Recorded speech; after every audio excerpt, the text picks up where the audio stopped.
Estamos ao vivo. Será que tem alguém entrando já?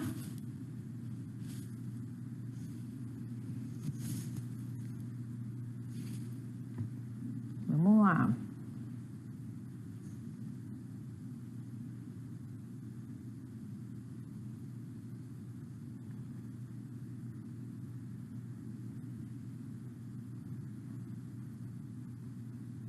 Machado Davis.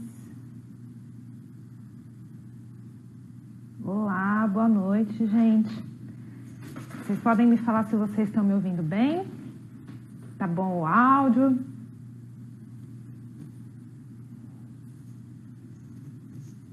Chamei o Davis aqui. Podem me dar um joinha? Se o som tá bom?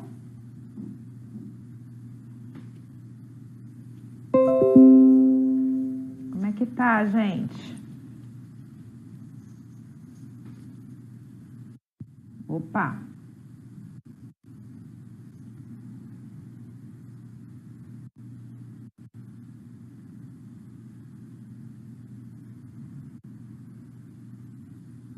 Davis tá por aí, Davis? Aê!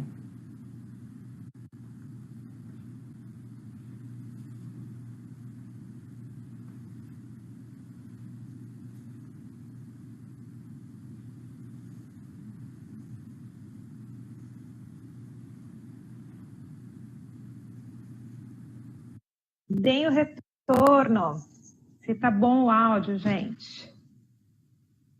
Aê, estamos recebendo o Davis agora, galera. Boa noite, Davis, tudo bom? Tudo bem, e aí, tá me gente, eu não ouvindo? vi... Ah, eu tô te ouvindo, e você? Eu tô ouvindo perfeitamente. Ah, que ótimo. Então, gente, boa noite, eu sou a Recalisto, eu sou uma das colaboradoras do portal Saúde Ancestral. Vocês já conhecem o Saúde Ancestral? Não só aqui no Instagram. A gente tem um portal maravilhoso na internet, www.saudeancestral.com.br. O que tem nesse portal, gente? São 32 colaboradores, cada um com a sua especialidade.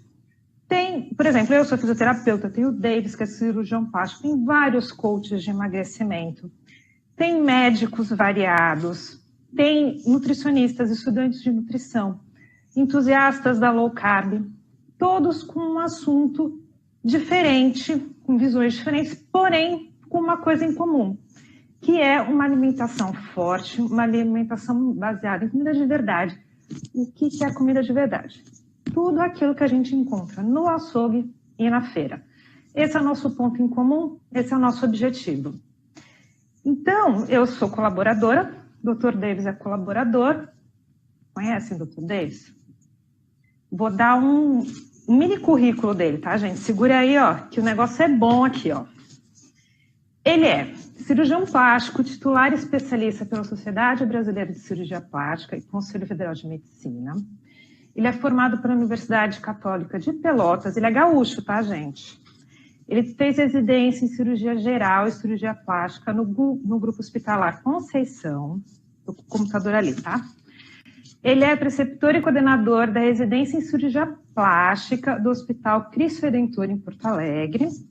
Ele atende em 3 cidades do Rio Grande do Sul, viu, gente? Então, se vocês quiserem procurar o Davis, depois manda um direct lá para saber quais cidades que ele atende. Ele é entusiasta da alimentação forte, da low carb. Sei que ele emagreceu, né, fazendo low carb, e que ele passa essa dieta para os pacientes, né, os homens também dele. Então, boa noite novamente. Seja bem-vindo, Davis, essa primeira live do Saúde Ancestral. Olha que legal, nós dois juntos. Parabéns, viu, por estarmos aqui. Isso aí, estamos estreando no canal. Estou muito feliz pelo convite para a gente falar de um tema que é bem pertinente. Eu recebo praticamente todos os dias essa pergunta, né? Se a alimentação low carb, o jejum, ele aumenta a celulite, enfim. E aí eu resolvi fazer um post justamente porque surgiu, né, uma dúvida no nosso grupo, digamos, de WhatsApp do portal. Acho que tu pode levantar essa questão e aí... Mas me conta, como que você virou cirurgião plástico? Como que você começou a estudar? Você já tinha esse sonho de ser cirurgião plástico? Como só foi sua trajetória na medicina? Eu entrei na medicina jovem, 17 anos, me formei em 99, inicialmente fiz cirurgia geral, né? Eu sempre gostei da área de cirurgia e durante a formação de cirurgia geral acabei gostando dessa área da cirurgia plástica, não só da parte estética, como da parte reparadora em si, pelo desafio. A cirurgia reparadora, ela acaba dando esse privilégio de ser sempre algo inovador, diferente, enfim. E acabei fazendo 3 anos de cirurgia plástica, hoje sou membro titular da Sociedade Brasileira de Cirurgia Plástica, e acabei, na verdade, exercendo a profissão durante bastante tempo, quase 10 anos, e indicando para todos os meus pacientes, depois de uma cirurgia, que elas precisam emagrecer, fazer uma dieta, fazer exercício, e não estava dando muito certo, né? Os pacientes acabavam fazendo uma cirurgia, ficavam muito bem, muito felizes, né, com o resultado, mas acabavam retornando após um período, às vezes de 1 ano, com a perda do resultado, né? E acabando pedindo um complemento, um retoque daquela cirurgia. Digo, olha, mas tu não fizeste o que a gente te recomendou, de fazer uma dieta, procurar uma nutricionista e aumentar a atividade física, enfim, ou seja, a gente tem que comer menos e gastar mais, é o que eu acreditava. E aí elas, não, eu estou fazendo isso, está aqui a minha dieta, eu sigo certinho isso, e eu vou na academia praticamente todos os dias da semana, só no domingo não. Olha, mas tem alguma coisa errada nisso. Aí eu, uns 4 anos atrás, acabei descobrindo, através da minha anestesista, o livro do Gary Taubes, o Why We Get Fat, o Porquê Engordamos, antes de conhecer o Souto pessoalmente, o blog dele. Então, eu li o livro primeiro e aí acabei caindo no blog do Souto, e aí foi meses de estudo e investigação para ver se aquilo lá realmente estava certo. Implementei em mim, né? E teve resultado? Então, até então eu nunca achei que eu estava gordo, enfim, né? Mas eu sou alto, tenho 1,88 m, e já estava passando os 3 dias achando que era normal. Sou casado, estava beirando os 40 anos, e aí resolvi aplicar em mim e perdi 22 quilos, sem muito esforço, sem praticamente ter feito atividade física, só mudando a alimentação, né? E aí me apaixonei pelo assunto, acabei estudando, tentando estimular todos ao só nota que a paciente apresenta celulite se a gente apertar a região. Então, a paciente em pé ou deitada, ela não aparece, mas quando a gente aperta a região, aparece depressões, né? O grau 2 é quando a gente já observa com ela praticamente sem apertar, então é visível, né?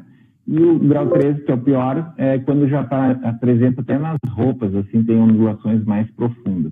Existe uma classificação mais moderna, até, que foi feita até por uma dermatologista aqui de Porto Alegre, que tem uns detalhes um pouquinho diferentes, e aí classifica não só no visual, mas com algumas outras detalhes a mais que se melhorou, qual o número que tem, quantas tem, se apresenta em várias áreas, enfim, né?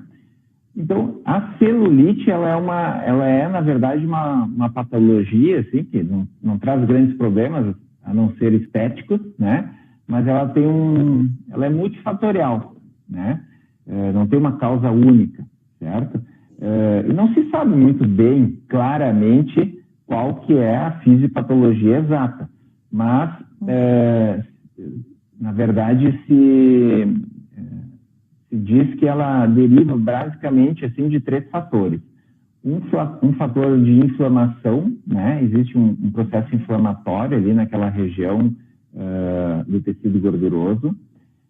Existe também um problema anatômico, ou seja, hormonal, por isso que é mais comum em mulheres, né? E essa questão anatômica que é interessante, né?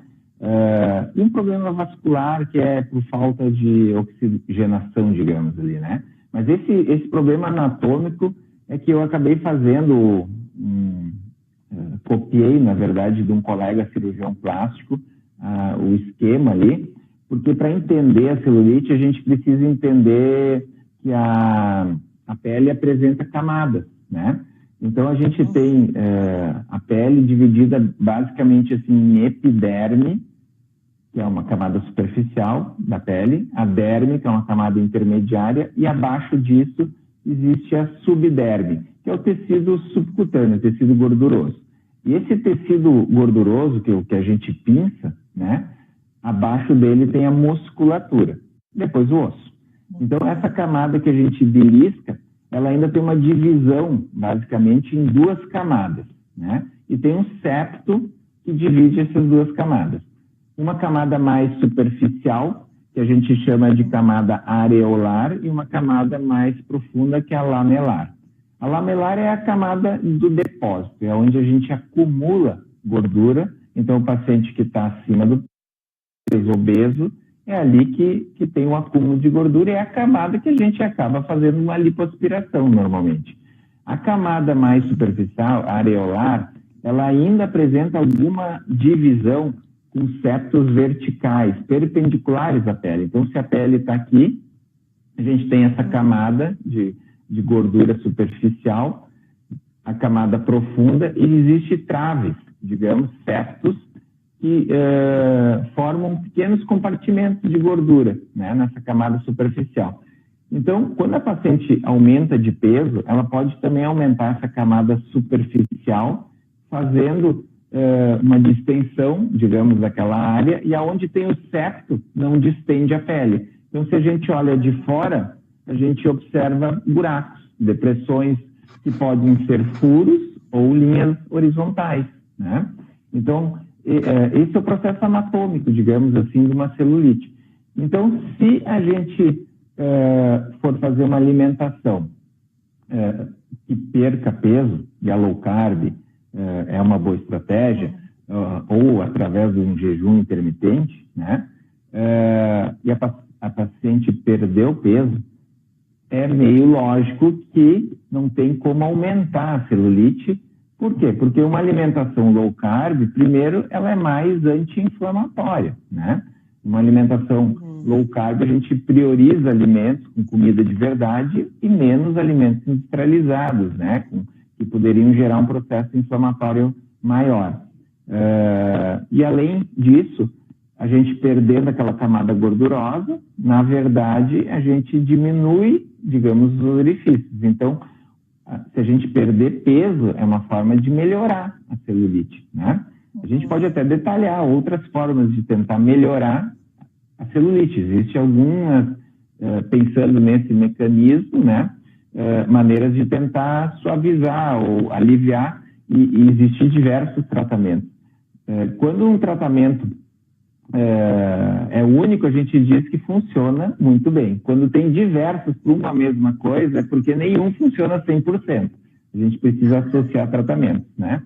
Então, o que está acontecendo nessas pacientes? Elas notam que tem uma piora, digamos assim, da superfície corporal. Parece que piorou a celulite. Para ela, tem celulite. Na verdade, o que aconteceu, provavelmente, é que ela apresentou uma flacidez da pele ali. Então, se a gente lembrar daquele post, eu até tenho aqui no... Não sei se vai aparecer. Vamos dar uma... Dá para ver aí? Tá dando para ver, sim. Tá. Consegue ver?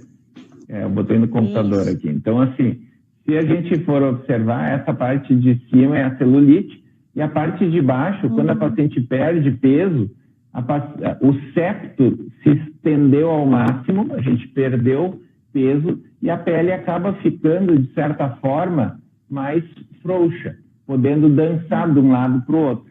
Então, uma maneira fácil de diferenciar isso, se é celulite ou não, é a gente pegar aquela pele que parece que está cheia de buraco ali, né, e é celulite, e puxa a pele e vê se ela fica lisa. Se ficar lisa, provavelmente é flacidez que acabou tendo, né, e não celulite. Bom, aí tu diz, mas então piora a flacidez, uma alimentação low carb, né? A gente pode ter uma piora da flacidez da pele? Bom, sempre quando se perde peso, né, a gente pode sim ter uma flacidez cutânea. Mas o que eu tenho observado assim no decorrer desses 4 anos, digamos, que as pacientes que acabam fazendo uma alimentação low carb e principalmente fazendo um jejum associado, elas, na verdade, acabam perdendo bastante peso e pode ter flacidez, mas completamente diferente ou menos flacidez do que uma pessoa que acaba perdendo um grande peso, 30, 40 quilos, de uma forma abrupta, por exemplo, uma cirurgia bariátrica, né? Então, as duas estratégias funcionam. A cirurgia bariátrica tem sua indicação, digamos assim, mas se a gente for ver, ela acaba fazendo uma restrição gástrica ou um desvio intestinal, fazendo uma certa mal absorção, e aí a paciente acaba perdendo peso muito rapidamente. A gente vê que elas acabam perdendo, às vezes, 30, 40 quilos em 6 meses, né? E a pele não tem, digamos, uma capacidade de suportar essa perda de peso e acaba ficando com enormes flacidez, precisando, sim, depois de uma intervenção plástica para corrigir aquela flacidez, o excesso de pele. Numa intervenção low carb, a gente observa justamente ao contrário. O que eu tenho visto, assim? Primeiro, uma alimentação low carb acaba fazendo que a pessoa coma mais comida. Então, assim, de verdade, né? Comida que tem mais nutriente, né? Então, dentro dos 3 macronutrientes, né? Carboidrato, gordura e proteína, se a paciente quiser diminuir a chance de ter uma flacidez, é interessante ela comer um pouquinho mais de proteína. Dentro dos 3 macronutrientes, a proteína é importante. Por quê? Porque ela é a matriz do colágeno, né? O colágeno é, digamos, uma fibra, junto com a elastina, na camada da derme, ou seja, na camada média ou superficial ali da pele, se a gente dividir, que dá firmeza para a pele. Então, o colágeno a gente vai perdendo com o passar dos anos. É natural. A partir dos 30, é morro abaixo, né? A gente vai envelhecendo. E isso não tem como mudar, né? Então, se a gente tiver um aporte melhor de proteína, né, para produzir mais colágeno, né, naquela pele, é interessante. O fibroblasto, que é a célula que fica ali na derme, né, ela acaba produzindo mais colágeno e com isso a gente tem uma chance de ter menos flacidez. Claro que existem outros micronutrientes importantes para a produção do colágeno, né? Vitamina C, vitamina A, vitamina E, a própria biotina, né? Aí a pessoa já pega e diz assim, então eu vou tomar colágeno, certo? Eu vou contar, a indústria, ela na verdade se molda o que a pessoa está procurando, né? Então hoje tem diversas fórmulas de colágeno hidrolisado, enfim, que na verdade está indicado para flacidez. Bom, é a matriz para tentar produzir, digamos, mais fibras. Mas assim, se tu tiver uma alimentação adequada, com uma boa quantidade de proteína, digamos, que a gente não tem como ultrapassar 20, 25%, digamos, mas é uma boa quantidade, seja uma proteína boa, tu acaba tendo uma matriz interessante para produzir colágeno. Então, se tu não estimular a área que tu queres produzir colágeno, não adianta tu tomar colágeno, né?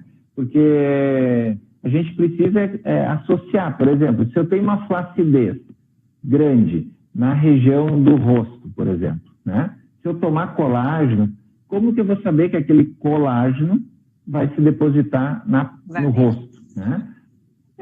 A gente, na verdade, precisa estimular essa região com algum tratamento para as células dessa região, sim, o fibroblasto, se irritar, digamos assim, e produzir colágeno ali. E aí, tu tendo um aporte adequado, seja de colágeno hidrolisado ou proteína, ele tem uma chance maior de se depositar naquela região, certo? O colágeno, sim, pode falar.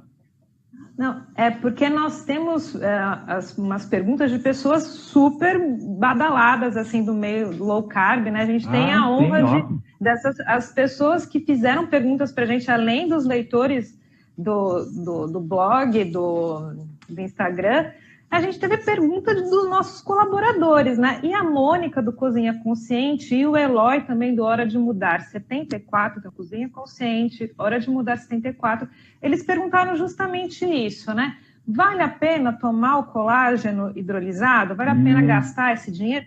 Ou será que uma alimentação forte, tomar caldo de osso, fazer caldo de pé de galinha, isso também funciona?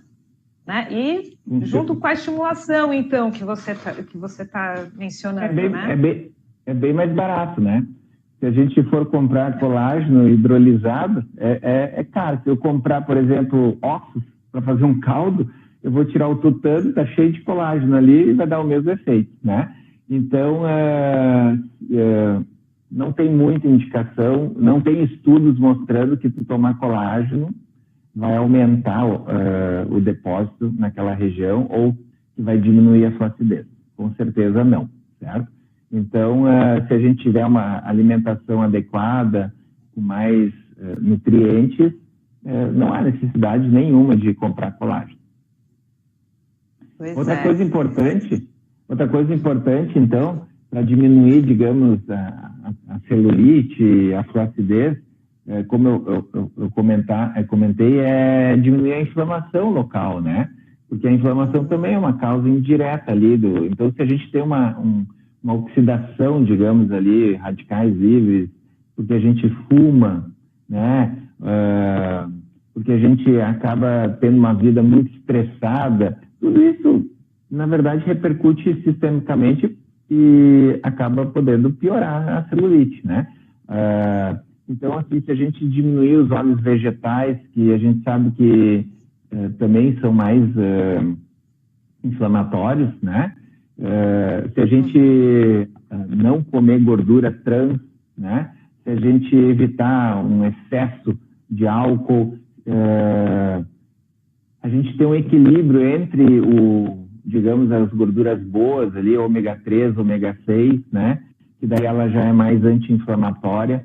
Tudo isso, digamos assim, a gente consegue diminuir ali o estresse oxidativo, dormir bem, né, descansar, para ter uma regulação dos hormônios. Tudo isso melhora a inflamação, digamos, né? E a gente acaba tendo indiretamente uma melhora da celulite. Uma coisa muito interessante, como eu falei, é a perda gradativa de peso, né? Se a gente não botar uma meta muito radical, muito rápida, e sim a longo prazo, né? Mudar o estilo de vida, mudar uma alimentação e não ter pressa, a pele consegue se adaptar muito melhor. E aí não vai ter uma flacidez tão grande, tão exagerada, né? Então, a estratégia low carb com o jejum, de certa forma, ele pode até preservar, digamos assim, a proteína, o colágeno. Porque a gente sabe que quando a gente faz uma estratégia com jejum, aumenta o GH, né? Então, isso já tem, digamos, estudos mostrando que tu não perde massa magra, né? Mesmo fazendo jejum. E indiretamente a gente pode especular se de repente essa prevenção, digamos, de massa muscular, de proteína, também não possa acontecer na pele, né? Tem uma priorização para não perder o colágeno, né? Então, isso ainda também não tem, assim, estudo, é muito especulativo, né? Existe, digamos, uma plausibilidade para isso, mas não dá para dizer que é garantido isso, né? E a outra questão... Desculpa. Oi? que eu ia dizer é que o Jason Fung, ele fala que os pacientes que fazem o jejum, os pacientes dele, né, que fazem jejum, não têm pele, não ficam com flacidez, então, né? E ele faz jejuns bem prolongados com os pacientes de diabetes tipo 2. Ano passado saiu aquele estudo em ratos, né, mostrando que, digamos, o elixir da juventude para ter uma longevidade em ratos, fazendo uma restrição calórica em jejum, né? Então, especulação, a gente nunca vai ter um estudo para provar isso, né? Então, se a gente fizer uma alimentação com mais baixo carboidrato e fazer uma estratégia junto com o jejum, a pessoa estando adaptada a isso, acho que é interessante perder o peso gradual e com isso tem uma diminuição da flacidez, né? E uma coisa que eu sempre vejo... tu trabalha com a fisioterapia, né? Mas a minha experiência pessoal, eu emagreci 40 quilos. Foi bem devagarzinho, bem gradativo. Eu fiquei com um pouco de pele, mas depois que eu comecei os jejuns, eu não fazia antes. Nossa, foi sumindo as peles extras. Então, para quem está querendo emagrecer, fica com medo de fazer low carb, porque vai perder massa magra, porque vai ficar com pele solta.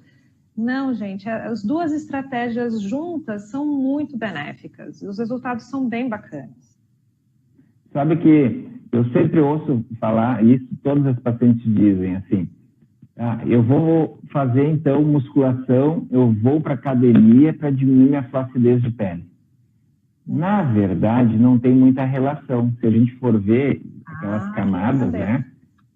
A gente tem a pele, tem o subcutâneo, a gordura, e existe a parte de musculatura e osso. Então, não tem muita relação entre pele e músculo. Só que o músculo é interessante a gente construir, fazer exercício, principalmente esses exercícios com força, né? Musculação, HIIT, crossfit, porque o músculo crescendo vai ocupar o espaço, digamos, vai esticar aquela pele que, digamos, ficou mais solta, porque tu perdeu a camada adiposa. A gente perde a camada adiposa ali e a camada de tecido gorduroso que tem dentro do músculo, porque a gente esquece que também tem gordura dentro do músculo, né? Se a gente pegar aquela vazio, aquele pedaço de carne entremeado com gordura, né? Quando a gente emagrece, a gente perde aquela... então se a gente perder aquela camada gordurosa ali, mas, na verdade, conseguir aumentar a fibra muscular, fazer uma hipertrofia, eu vou esticar, além de ter, na verdade, um ganho em beleza, né? Eu vou ter um corpo muito mais atlético, né? Porque a pessoa pode perder peso e perder tudo, né? Perder massa muscular, perder tecido gorduroso e ficar fina e tu vê que fica toda flácida, né? Mas ela pode, na verdade, perder peso e, de certa forma, ir aumentando a massa muscular e tendo um contorno corporal muito mais bonito, né? Se a gente especular isso, exercício, ele também é importante porque ele estimula o GH, né? Então, digamos que é outro tipo hormônio da juventude, né? Tem muita gente usando o GH. Isso não tem ensaio clínico mostrando segurança ainda, né? E a outra especulação é que a gente, isso já sabe, nem é especulação. Fazendo exercício físico, a gente troca a camada de gordura amarela, que é, na verdade, inflamatória, né, por uma gordura mais marrom, que a gente tem lá quando a gente tem 1, 2 anos, né, a camada que ela é mais termogênica, ela faz bem, porque, na verdade, ela aumenta a taxa metabólica, então tu consegue perder ou manter peso muito mais fácil se tiver, ao invés da gordura amarela, uma gordura marrom, né? Isso também tem estudos, aí a gente entra naquela questão dos mecanismos, né? Eu gosto daquela frase do Souto, né? A realidade tem primazia sobre os mecanismos, né? Mas existem mecanismos mostrando que o exercício, né, físico, ele pode aumentar a sirtuina, né, que é o SIRT2. É um gene que pode, na verdade, ele está relacionado com longevidade, né, entendeu? Então, tudo especulativo, não é, digamos, com ensaio clínico, nada, mas existe, digamos, um mecanismo que poderia explicar tudo isso, né? Então, basicamente, assim, se a gente puder usar uma estratégia para tentar, digamos, evitar a flacidez, né? Seria perder peso com uma alimentação com comida de verdade, né? Ah, mas eu fiz tudo isso e agora eu estou com flacidez. Já sei que não é celulite. E, na verdade, elas podem até coexistir, né? Tu pode ter flacidez e celulite no mesmo local, né? O tratamento, basicamente, é o mesmo, né? Porque tu tem que estimular o colágeno, perder, digamos assim, na celulite mais peso, mas na flacidez tu já perdeu peso.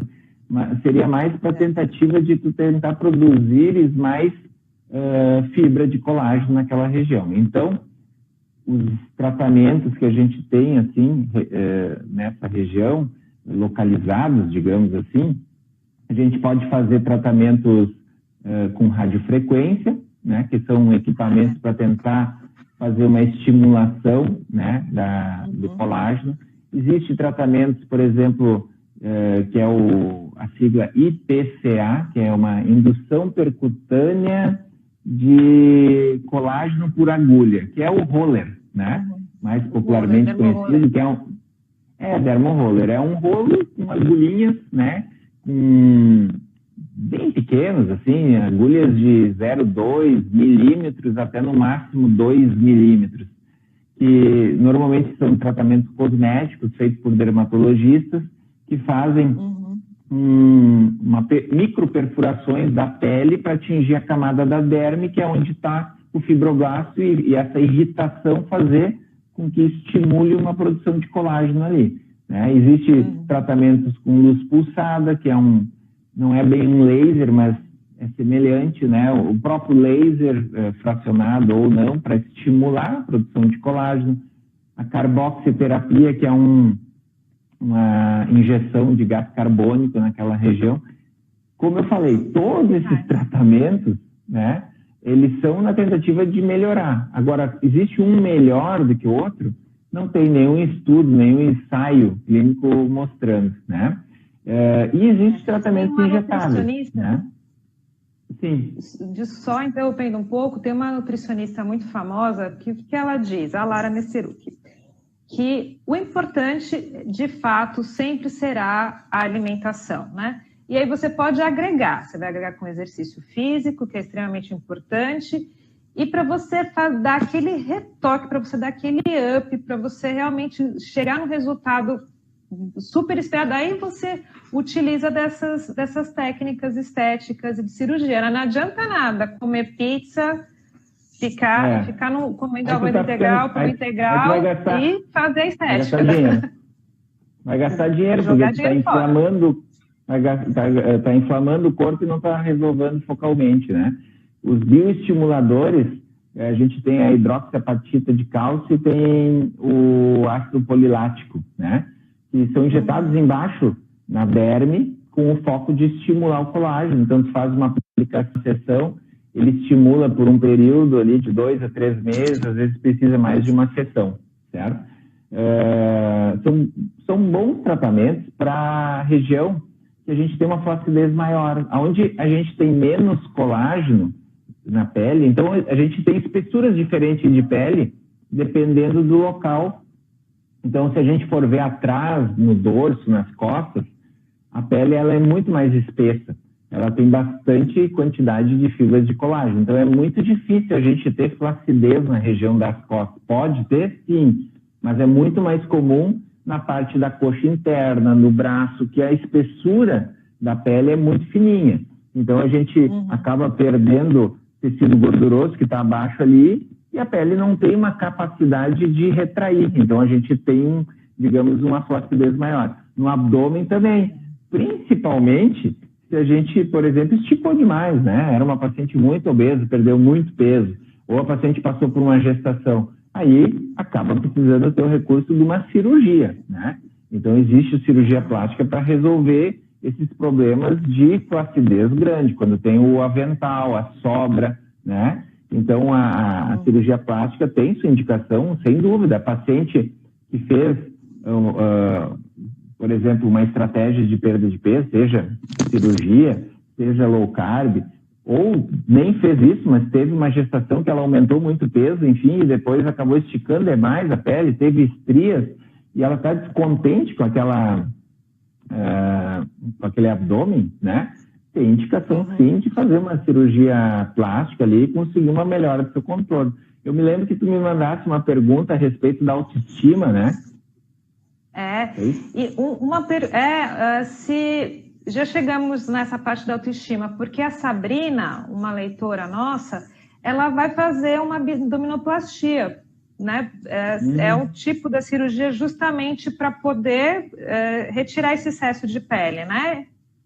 E ela ficou com uma dúvida, porque o médico, antes da cirurgia, pediu para fazer restrição de certos alimentos. Quais seriam os cuidados de um pré-cirúrgico para esse tipo de redução de pele? Porque tem abdominoplastia, mas também tem outros tipos de cirurgia, né? Isso aí a gente entra dentro do mito, né? Isso é muito forte, porque assim, a gente acaba repetindo, eu repetia isso, porque a gente acaba não indo atrás dessa fonte, né? Da onde que a gente tem digamos assim, depois que a gente entra nesse meio low carb, um ceticismo maior, e isso o pai é o solto, né? Pelo menos aqui no Brasil.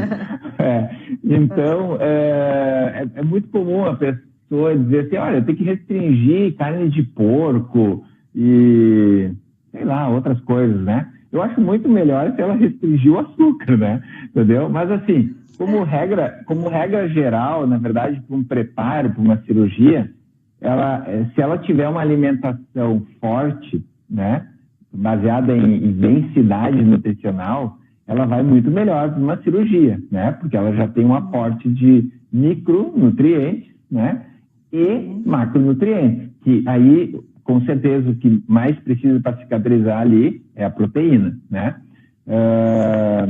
Então, se a gente fizer uma alimentação forte, já vai bem para a cirurgia. Agora, existe um preparo no dia da cirurgia que, obviamente, precisa fazer um jejum, né?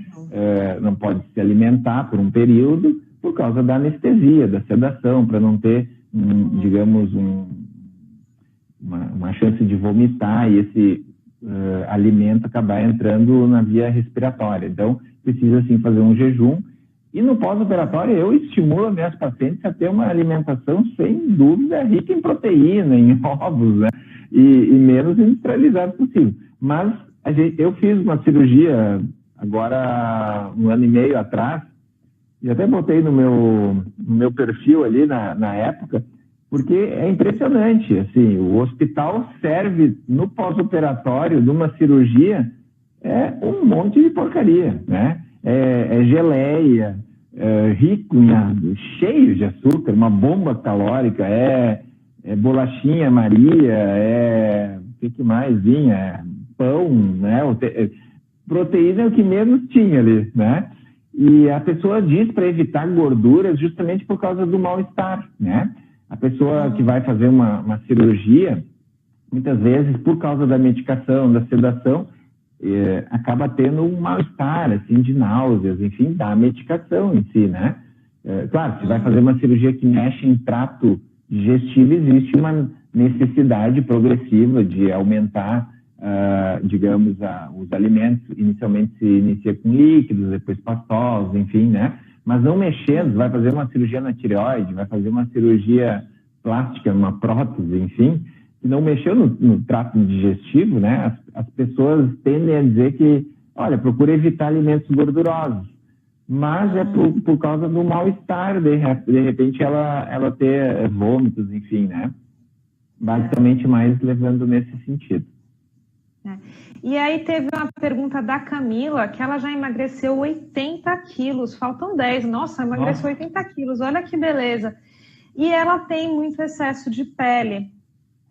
Será que esse excesso de pele pode causar algum problema de saúde? Até hemorroidas, de repente? Ou alguma outra coisa? Não, o excesso de pele, dependendo do local que ele se aloja, pode formar dobras, ficando úmida, né?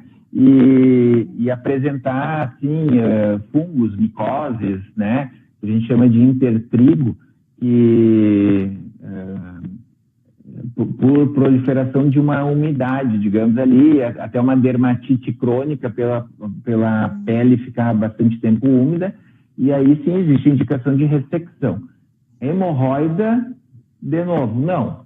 Perda de peso, hemorroida não tem muita relação. Na verdade, a pessoa pode... Hemorroida, por quê? Hemorroida é digamos, uma dilatação venosa, né?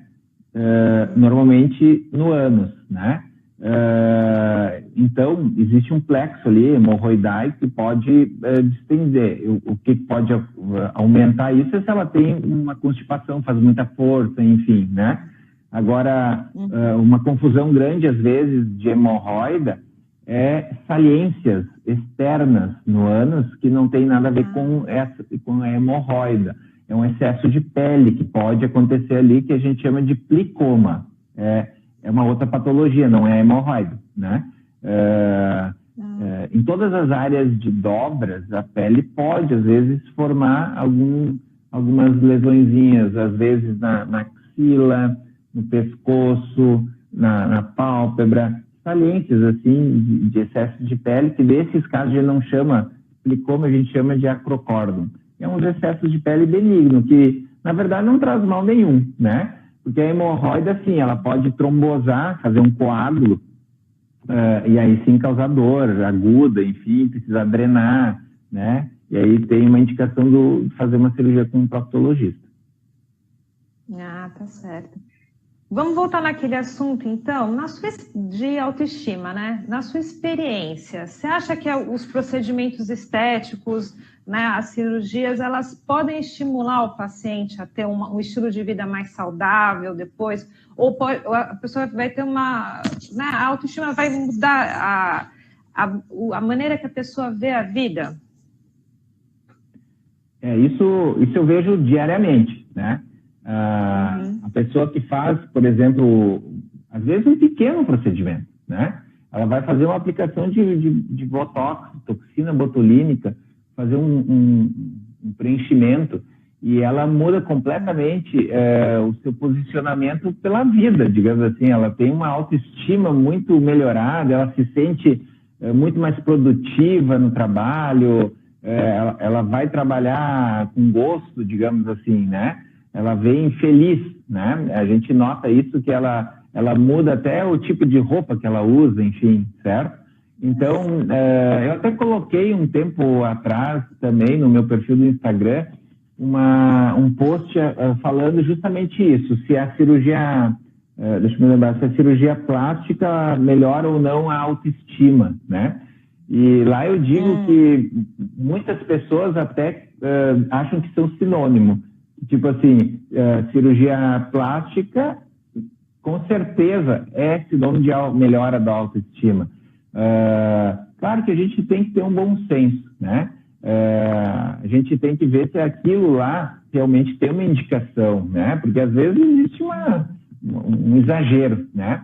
A gente vê que está muito bem indicado quando a pessoa que vem nos procurar tem um incômodo muito grande com aquela situação, né? Por exemplo, ela tem um casamento da filha para ir, que seria um motivo de felicidade, né? E ela está extremamente preocupada com o vestido, ela é capaz de não ir no casamento da filha porque ela não está bem com o peito, não encaixa no vestido, né? Claro que tem um problema também ali psicológico, mas assim, essa sim, a gente faz uma cirurgia e ela tem uma mudança radical na vida dela, né? A gente nota isso em adolescentes, assim, né? As crianças ali beirando seus 7 anos não quer mais ir na escola porque está servindo de chacota, chamando ela de orelhudo, a gente chamava de CRT um tempo atrás, né? Dumbo, enfim, porque tem as orelhas em abano, que a gente chama. Então, essa criança tem indicação de fazer uma autoplastia, né? Por que não? Para melhorar a autoestima dela e ela se sentir bem, né? Então, com certeza, tem uma indicação. Existe eu li um tempo atrás um estudo que fez justamente essa pesquisa, assim, em pacientes que fizeram uma rinoplastia para ver se tinha uma melhora da autoestima, e era gritante a diferença, né? As pessoas resolviam depressão fazendo uma cirurgia, às vezes, né? Claro que quando bem indicado, né? E essas pessoas, então, têm uma aderência maior a um estilo de vida low carb, por exemplo. Você já passa uma dieta para elas low carb antes da cirurgia e depois elas têm maior tendência a manter. Porque assim, o que eu observava antes, eu tive pacientes assim, eu acho que todo cirurgião plástico tem, a paciente fazia uma lipoaspiração, ficava perfeita, linda, e não tendo esse segmento bem direcionado, ela acabava, na verdade, engordando e procurando para fazer uma nova cirurgia, uma nova lipoaspiração, às vezes fazendo 3, 4 lipoaspirações. E a gente sabe que é muito difícil fazer uma lipoaspiração secundária, terciária, não se consegue o mesmo resultado. Então, é muito melhor, na verdade, a gente pincelar a indicação, né? Não extrapolar. Então, a paciente, por exemplo, está fazendo tudo certo, né? Está dormindo bem, não está estressada, está de bem com a vida, está comendo bem, está fazendo exercício, mas tem uma gordura ali no abdômen que, assim, para ela perder aquilo, ela teria que fazer uma alimentação muito restritiva, né? Não vale, eu me lembro ali um tempo atrás, assim, não vale 95%, tem alguma coisa, deixa eu me lembrar, o esforço, tipo, precisaria fazer um esforço gigantesco, entendeu?